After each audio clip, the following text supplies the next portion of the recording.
ਸਤਿ ਸ਼੍ਰੀ ਅਕਾਲ ਜੀ ਸਾਰਿਆਂ ਨੂੰ।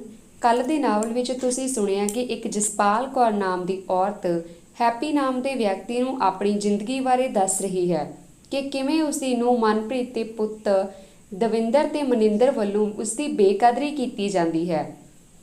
ਆਓ ਹੁਣ ਆਪਾਂ ਅੱਗੇ ਜਾਣਦੇ ਹਾਂ। ਜਸਪਾਲ ਕੌਰ ਬੋਲੀ, ਮੈਂ ਮਨਪ੍ਰੀਤ ਦੇ ਮਾਪਿਆਂ ਨੂੰ ਫੋਨ ਲਾਇਆ ਪਰ ਉਹਨਾਂ ਨੇ ਉਲਟਾ ਸਾਨੂੰ ਮਾਵਾਂ ਧੀਆਂ ਨੂੰ ਗਲਤ ਹੀ ਕਰ ਦਿੱਤਾ।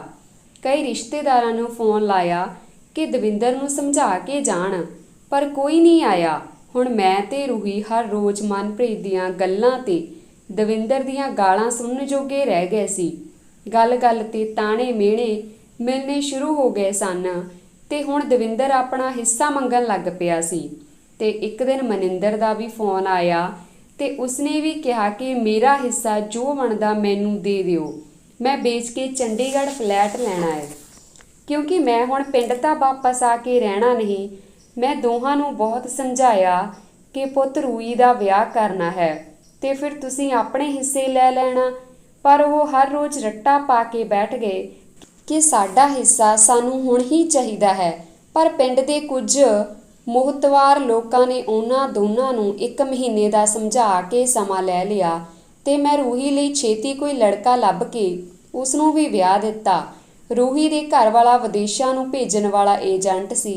ਵਿਆਹ ਤੋਂ ਥੋੜੇ ਦਿਨਾਂ ਬਾਅਦ ਦੋਵੇਂ ਲੜਕੇ ਮਨਿੰਦਰ ਤੇ ਦਵਿੰਦਰ ਆਪਣੇ ਹਿੱਸੇ ਲੈਣ ਲਈ ਇਕੱਠੇ ਹੋ ਗਏ ਤੇ ਘਰ ਤੋਂ ਲੈ ਕੇ ਜ਼ਮੀਨ ਜਾਇਦਾਦ ਸਭ ਦੀ ਵੰਡ ਹੋ ਗਈ।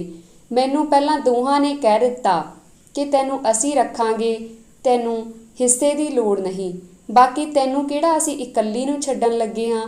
ਮੇਰੀ ਅਕਲ ਤੇ ਐਸਾ ਪਰਦਾ ਪਿਆ ਕਿ ਮੈਂ ਆਪਣੀ ਸਾਰੀ ਜਾਇਦਾਦ ਦੇ 2 ਹਿੱਸੇ ਮਨਿੰਦਰ ਤੇ ਦਵਿੰਦਰ ਨੂੰ ਦੇ ਦਿੱਤੇ।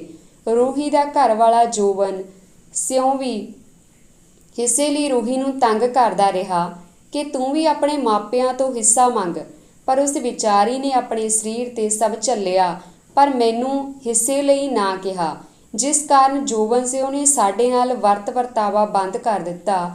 ਨਾ ਹੀ ਕਦੇ ਰੂਹੀ ਨੂੰ ਫੋਨ ਲਾਉਣ ਦਿੱਤਾ ਤੇ ਨਾ ਹੀ ਕੋਈ ਸੁਨੇਹਾ ਲਾਉਣ ਦਿੱਤਾ। ਮੈਂ ਹੁਣ ਇਕੱਲਿਆਂ ਵਾਂਗ ਦਿਨ ਕੱਢਦੀ ਸੀ, ਕਿਉਂਕਿ ਮੈਂ ਆਪਣਾ ਪਿੰਡ ਛੱਡ ਆਪਣਾ ਘਰ ਛੱਡ ਕੇ ਚੰਡੀਗੜ੍ਹ ਜਾਣਾ ਨਹੀਂ ਸੀ ਚਾਹੁੰਦੀ, ਕਿਉਂਕਿ ਮੈਂ ਤੇਰੇ ਬਾਪੂ ਜੀ ਦੇ ਹੱਥਾਂ ਦੇ ਬਣਾਏ ਘਰ ਵਿੱਚ ਹੀ ਰਹਿਣਾ ਚਾਹੁੰਦੀ ਸੀ, ਕਿਉਂਕਿ ਉਹਨਾਂ ਦੀਆਂ ਯਾਦਾਂ ਜੁੜੀਆਂ ਸਨ ਇਸ ਘਰ ਵਿੱਚ, ਇਸ ਪਿੰਡ ਨਾਲ। ਪਰ ਮਨਪ੍ਰੀਤ ਮੈਨੂੰ ਘਰ ਦੀ ਨੌਕਰਾਣੀ ਵਾਂਗ ਸਮਝਦੀ ਸੀ। ਉਹ ਆਪ ਜਦੋਂ ਜੀ ਕਰਦਾ ਜਿੱਥੇ ਮਰਜ਼ੀ ਚਲੀ ਜਾਂਦੀ ਸੀ, ਪਰ ਜੇ ਮੈਂ ਗੁਰਦੁਆਰਾ ਸਾਹਿਬ ਵੀ ਜਾਣਾ ਹੁੰਦਾ ਸੀ ਤਾਂ ਉਸਨੇ ਲੜਾਈ ਪਾ ਕੇ ਬੈਠ ਜਾਣਾ ਹੁੰਦਾ ਸੀ। ਘਰ ਵਿੱਚ ਝਾੜੂ ਪੋਚੇ ਤੋਂ ਲੈ ਕੇ ਰੋਟੀ ਸਬਜ਼ੀ ਤੇ ਕੱਪੜਾ ਧੋਣਾ ਸਭ ਮੈਨੂੰ ਹੀ ਕਰਨਾ ਪੈਂਦਾ ਸੀ। ਪਰ ਦਵਿੰਦਰ ਨੇ ਕਦੇ ਵੀ ਮਨਪ੍ਰੀਤ ਨੂੰ ਇਹ ਨਹੀਂ ਕਿਹਾ ਕਿ ਉਹ ਇਸ ਘਰ ਵਿੱਚ ਨੌਕਰਾਨੀ ਨਹੀਂ, ਮੇਰੀ ਮਾਂ ਹੈ। ਦਿਨੋਂ ਦਿਨ ਸਿਹਤ ਵੀ ਕਮਜ਼ੋਰ ਹੁੰਦੀ ਗਈ, ਕਿਉਂਕਿ ਕੰਮ-ਕਾਰ ਜ਼ਿਆਦਾ ਕਰਨਾ ਤੇ ਖੁਰਾਕ ਕੋਈ ਨਹੀਂ। ਬਿਮਾਰੀ ਸ਼ੁਮਾਰੀ ਵਿੱਚ ਦਵਾ ਬੂਟੀ ਵੀ ਕਦੇ ਨਹੀਂ ਲੈ ਕੇ ਦਿੰਦੇ ਸਨ। ਇੱਕ ਦਿਨ ਦਵਿੰਦਰ ਨੇ ਕਿਹਾ, ਤੂੰ ਹੁਣ ਮਨਿੰਦਰ ਕੋਲ ਰਹਿਣ ਚਲੀ ਜਾ, ਉਸਦਾ ਵੀ ਫਰਜ਼ ਬਣਦਾ ਹੈ ਤੈਨੂੰ ਰੱਖਣ ਲਈ, ਉਸਨੇ ਵੀ ਬਰਾਬਰ ਦਾ ਹਿੱਸਾ ਲਿਆ ਹੈ। ਮੈਂ ਬਹੁਤ ਵਾਰ ਮਨਾ ਕੀਤਾ ਪਰ ਉਹਨਾਂ ਦੋਹਾਂ ਜੀਆਂ ਨੇ ਇੱਕ ਨਾ ਸੁਣੀ ਤੇ ਮੈਨੂੰ ਚੰਡੀਗੜ੍ਹ ਮਨਿੰਦਰ ਦੇ ਕੋਲ ਛੱਡ ਆਏ। ਮਨਿੰਦਰ ਤੇ ਉਸਦੀ ਘਰਵਾਲੀ ਤਨਵੀਰ ਮੈਨੂੰ ਦੇਖ ਕੇ ਪਰੇਸ਼ਾਨ ਜਿਹੇ ਜਾਪੇ। ਮਨਿੰਦਰ ਆਪਣੇ ਕੰਮ ਤੇ ਚਲਾ ਜਾਂਦਾ ਤੇ ਤਨਵੀਰ ਆਪਣੇ ਕੰਮ ਸਵੇਰੇ ਹੀ ਚਲੇ ਜਾਂਦੇ। ਮੈਂ ਸਵੇਰ ਤੋਂ ਲੈ ਕੇ ਰਾਤ ਤੱਕ ਇਕੱਲੀ ਬੈਠੀ ਰਹਿੰਦੀ। ਹਫ਼ਤੇ ਵਿੱਚੋਂ 4 ਦਿਨ ਉਹ ਬਾਹਰੋਂ ਖਾਣਾ ਖਾ ਕੇ ਆਉਂਦੇ ਸਨ, ਪਰ ਮੈਂ ਉਹਨਾਂ ਨੂੰ ਉਡੀਕਦੀ ਰਹਿੰਦੀ। ਪਰ ਕਦੇ ਵੀ ਉਹਨਾਂ ਮੈਨੂੰ ਇਹ ਨਾ ਪੁੱਛਿਆ ਕਿ ਮਾਂ ਤੂੰ ਰੋਟੀ ਖਾ ਲਈ ਹੈ ਜਾਂ ਨਹੀਂ। ਬਸ ਆਉਣ ਸਾਰ ਆਪਣੇ ਮੋਬਾਈਲ ਫੋਨ ਲੈ ਕੇ ਕਮਰੇ ਵਿੱਚ ਚਲੇ ਜਾਂਦੇ। ਮੈਂ ਸਾਰਾ ਦਿਨ ਉਡੀਕ ਕਰਦੀ ਰਹਿੰਦੀ ਕਿ ਕਦੋਂ ਘਰ ਆਉਣਗੇ ਤੇ ਕਦੋਂ ਕੋਈ ਗੱਲਬਾਤ ਉਹਨਾਂ ਨਾਲ ਕਰਾਂ, ਪਰ ਉਹਨਾਂ ਨੇ ਮੇਰੇ ਦਿਲ ਦੀ ਗੱਲ ਕਦੇ ਨਾ ਸਮਝੀ।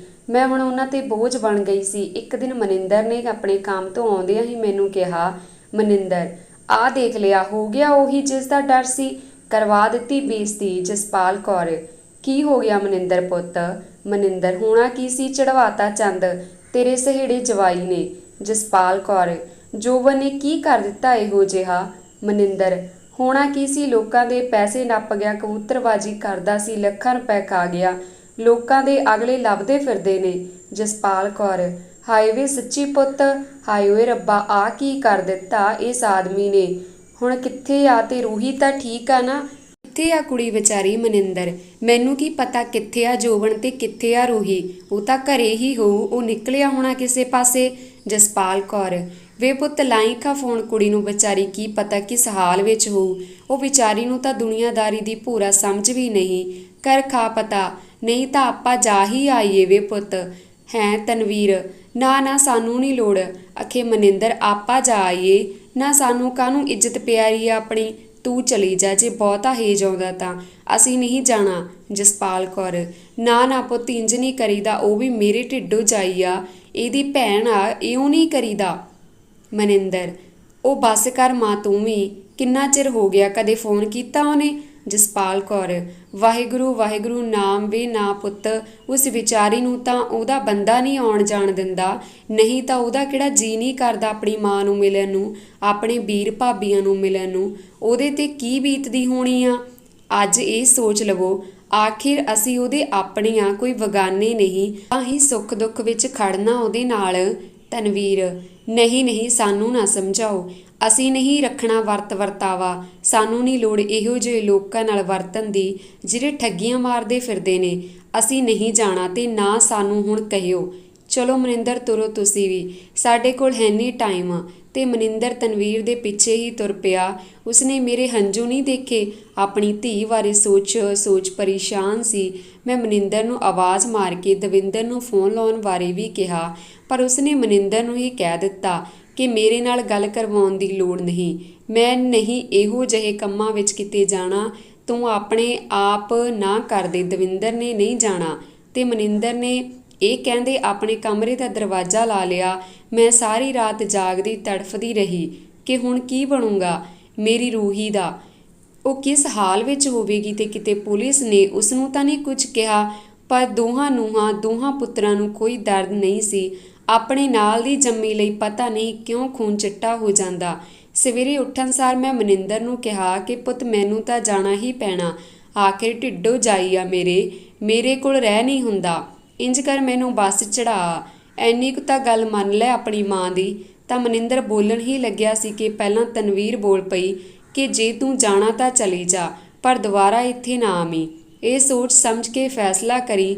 ਮੈਂ ਕਿਹਾ ਠੀਕ ਆ ਭਾਈ ਕੁੜੀਏ, ਜੇ ਮੇਰੇ ਲਈ ਇਸ ਘਰ ਵਿੱਚ ਜਗ੍ਹਾ ਨਹੀਂ ਤਾਂ ਮੈਂ ਨਹੀਂ ਆਉਂਦੀ, ਪਰ ਆਪਣੀ ਧੀ ਦੀ ਸਾਰ ਤਾਂ ਮੈਂ ਲਊਂਗੀ ਹੀ। ਉਸ ਵਿਚਾਰੀ ਦਾ ਸਾਥ ਮੈਂ ਨਾ ਦਿੱਤਾ ਤਾਂ ਹੋਰ ਕੌਣ ਦਿਓ?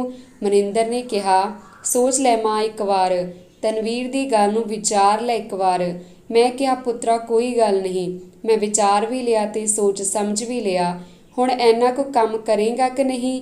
ਮੈਨੂੰ ਇੱਕ ਵਾਰ ਬੱਸ ਚੜ੍ਹਾ ਕੇ ਆਵੇਂਗਾ ਜਾਂ ਉਹ ਵੀ ਨਹੀਂ? ਤਾਂ ਤਨਵੀਰ ਨੇ ਕਿਹਾ, ਜਾਓ ਮਨਿੰਦਰ, ਛੱਡ ਆਓ ਇਹਨੂੰ ਤੇ ਜਲਦੀ ਆ ਜਾਣਾ। ਮਨਿੰਦਰ ਨੇ ਗੱਡੀ ਸਟਾਰਟ ਕੀਤੀ ਤੇ ਆਪਣੇ ਕੱਪੜੇ ਬੈਗ ਵਿੱਚ ਪਾ ਗੱਡੀ ਵਿੱਚ ਬੈਠ ਗਈ। ਤੇ ਰਾਸਤੇ ਵਿੱਚ ਮੈਂ ਮਨਿੰਦਰ ਨੂੰ ਕਿਹਾ, ਪੁੱਤ ਕਦੇ ਵੀ ਇਹ ਨਾ ਸੋਚੀ ਕਿ ਮੈਂ ਤੁਹਾਡੇ ਕੋਲ ਹੁਣ ਵਾਪਸ ਆਵਾਂਗੀ ਤੇ ਤੁਹਾਡੇ ਤੇ ਬੋਝ ਬਣਾਂਗੀ, ਪਰ ਪੁੱਤ ਜੇ ਤੈਨੂੰ ਕਦੇ ਵੀ ਅਹਿਸਾਸ ਹੋਇਆ ਕਿ ਮੇਰੀ ਆਪਣੀ ਮਾਂ ਨੂੰ ਰੱਖ ਨਹੀਂ ਸਕਿਆ, ਇਹ ਅਰਦਾਸ ਜ਼ਰੂਰ ਕਰੀ ਕਿ ਵਾਹਿਗੁਰੂ ਹੁਣ ਮੈਨੂੰ ਜਾਂ ਮੇਰੀ ਘਰਵਾਲੀ ਨੂੰ, ਮੇਰੀ ਔਲਾਦ ਇਹ ਸਭ ਨਾ ਕਰੇ। ਕਿਉਂਕਿ ਪੁੱਤ ਰੱਬ ਦੇ ਕੈਮਰੇ ਵਿੱਚ ਸਭ ਨਜ਼ਰ ਆਉਂਦਾ ਤੇ ਰਿਕਾਰਡ ਹੁੰਦਾ ਹੈ, ਤੇ ਉਹ ਸਭ ਆਪਣੇ ਕੀਤਿਆਂ ਦਾ ਫਲ ਵੀ ਇਸੇ ਜਨਮ ਵਿੱਚ ਹੀ ਦਿੰਦਾ ਹੈ। ਮਨਿੰਦਰ ਮੈਨੂੰ ਬੱਸ ਸਟੈਂਡ ਤੇ ਜਾ ਕੇ ਛੱਡ ਆਇਆ ਤੇ ਉਸਨੇ ਉੱਤਰ ਕੇ ਇਹ ਵੀ ਨਹੀਂ ਕਿਹਾ ਕਿ ਚੰਗਾ ਮਾਂ ਮੈਂ ਚੱਲਿਆ, ਜਾਂ ਤੂੰ ਉਸ ਬੱਸ ਬਹਿ ਜਾਵੀਂ। ਬਸ ਗੱਡੀ ਨੂੰ ਘੁਮਾ ਵਾਪਸ ਚਲਾ ਗਿਆ। ਮੇਰੀਆਂ ਅੱਖਾਂ ਵਿੱਚੋਂ ਹੰਝੂਆਂ ਦਾ ਪਾਣੀ ਵਹਿ ਵੱਲ ਰਿਹਾ ਸੀ ਤੇ ਮੈਨੂੰ ਪਤਾ ਨਹੀਂ ਕੀ ਹੋਇਆ ਕਿ ਮੈਂ ਚੱਕਰ ਖਾ ਕੇ ਹੇਠਾਂ ਡਿੱਗ ਪਈ। ਇੱਕ ਲੜਕੀ ਨੇ ਆ ਕੇ ਮੈਨੂੰ ਆਪਣੀ ਬੁੱਕਲ ਵਿੱਚ ਲੈ ਕੇ ਮੇਰੀਆਂ ਅੱਖਾਂ ਤੇ ਆਪਣੀ ਪਾਣੀ ਵਾਲੀ ਬੋਤਲ ਨਾਲ ਛਿੱਟੇ ਮਾਰੇ ਤੇ ਮੈਨੂੰ ਕਿਹਾ, ਮਾਤਾ ਜੀ ਕੀ ਹੋਇਆ ਤੁਹਾਨੂੰ? ਕੀ ਗੱਲ ਹੋ ਗਈ ਤੁਹਾਨੂੰ? ਕਿੱਥੇ ਜਾਣਾ ਤੁਸੀਂ? ਮੈਂ ਅੱਖਾਂ ਨੂੰ ਖੋਲ੍ਹਦਿਆਂ ਕਿਹਾ, ਜਾਣਾ ਤਾਂ ਮੈਂ ਕੋਟਕਪੂਰੇ ਆ, ਪਰ ਧੀਏ ਇਹ ਨਹੀਂ ਦੱਸ ਸਕਦੀ ਕਿ ਕੀ ਹੋਇਆ, ਕਿਉਂਕਿ ਇਹ ਦੱਸਣ ਦੀ ਮੇਰੇ ਵਿੱਚ ਹਿੰਮਤ ਨਹੀਂ ਹੈਗੀ। ਐਨਾ ਸੁਣਦਿਆਂ ਉਸ ਲੜਕੀ ਨੇ ਕਿਹਾ, ਮਾਤਾ ਜੀ ਕੋਈ ਗੱਲ ਨਹੀਂ, ਤੁਹਾਡੀ ਹਾਲਤ ਤੇ ਤੁਹਾਡੀਆਂ ਅੱਖਾਂ ਨੇ ਸਭ ਬਿਆਨ ਕਰ ਦਿੱਤਾ ਹੈ ਤੇ ਮੈਂ ਤੁਹਾਨੂੰ ਬੱਸ ਵਿੱਚ ਬਿਠਾ ਦਿੰਦੀ ਹਾਂ। ਤੁਸੀਂ ਕੋਟਕਪੂਰੇ ਜਾਣਾ ਹੈ ਨਾ? ਤੁਸੀਂ ਅਬੋਹਰ ਵਾਲੀ ਬੱਸ ਵਿੱਚ ਬੈਠਣਾ। ਹੁਣ ਤੇ ਤੁਸੀਂ ਸਿੱਧੇ ਕੋਟਕਪੂਰੇ ਉਤਰੋਗੇ। ਆ ਜਾਓ, ਮੈਂ ਬਿਠਾ ਦਿੰਨੀ ਹਾਂ ਤੁਹਾਨੂੰ। ਤੇ ਫਿਰ ਉਸ ਕੁੜੀ ਨੇ ਮੈਨੂੰ ਬਾਂਹ ਤੋਂ ਫੜ ਹੌਲੀ ਹੌਲੀ ਤੋਰ ਬੱਸ ਵਿੱਚ ਬਿਠਾ ਦਿੱਤਾ। ਮੈਂ ਸਾਰੇ ਰਾਸਤੇ ਰੋਂਦੀ ਆਈ। ਸਾਰੀ ਬੱਸ ਦੀਆਂ ਸਵਾਰੀਆਂ ਮੈਨੂੰ ਦੇਖ ਰਹੀਆਂ ਸਨ। ਕੋਟਕਪੂਰੇ ਜਾ ਕੇ ਰਿਕਸ਼ਾ ਲਿਆ ਤੇ ਆਪਣੀ ਧੀ ਰੂਹੀ ਦੇ ਘਰ ਪਹੁੰਚੀ ਤੇ ਕੀ ਦੇਖਿਆ, ਬੂਹੇ ਅੱਗੇ ਕਾਫੀ ਇਕੱਠ ਸੀ। ਇਕੱਠ ਨੂੰ ਦੇਖ ਮੈਂ ਪਹਿਲਾਂ ਤਾਂ ਮੇਰੇ ਪੈਰ ਉੱਥੇ ਹੀ ਰੁਕ ਗਏ, ਪਰ ਫਿਰ ਮੈਂ ਤੇਜ਼-ਤੇਜ਼ ਤੁਰੀ ਰੂਹੀ ਦੇ ਘਰ ਇਕੱਠ ਵਿੱਚੋਂ ਨਿਕਲਦੀ ਹੋਈ ਅੱਗੇ ਜਾ ਖੜੀ ਹੋਈ। ਘਰ ਸਾਰਾ ਖੁੱਲ੍ਹਾ ਹੀ ਪਿਆ ਸੀ। ਘਰ ਵਿੱਚ ਸਾਰਾ ਸਮਾਨ ਵੀ ਖਿਲਰਿਆ ਪਿਆ ਸੀ, ਜਿਸ ਨੂੰ ਦੇਖ ਮੇਰੇ ਭਾਅ ਦੀ ਬਣ ਗਈ। ਮੇਰੇ ਮੂੰਹੋਂ ਪੁੱਛਣ ਦੀ ਹਿੰਮਤ ਨਹੀਂ ਹੋ ਰਹੀ ਸੀ ਕਿ ਮੇਰੇ ਭਰੇ ਹੋਏ ਗਲੇ ਵਿੱਚੋਂ ਫਿਰ ਇੱਕਦਮ ਆਵਾਜ਼ ਨਿਕਲੀ, ਵੇ ਪੁੱਤ ਕੀ ਹੋਇਆ, ਕੀ ਗੱਲ ਆ, ਇਹ ਇਕੱਠ ਕਿਉਂ ਹੋਇਆ? ਤਾਂ ਇੱਕ ਲੜਕਾ ਬੋਲਿਆ। ਧੰਨਵਾਦ ਜੀ। ਜੇਕਰ ਤੁਹਾਨੂੰ ਵੀਡੀਓ ਵਧੀਆ ਲੱਗੀ ਤਾਂ ਪਲੀਜ਼ ਲਾਈਕ ਕਰਨਾ, ਸ਼ੇਅਰ ਕਰਨਾ ਤੇ ਸਾਡੇ ਚੈਨਲ ਨੂੰ ਸਬਸਕ੍ਰਾਈਬ ਕਰਨਾ। ਧੰਨਵਾਦ ਜੀ।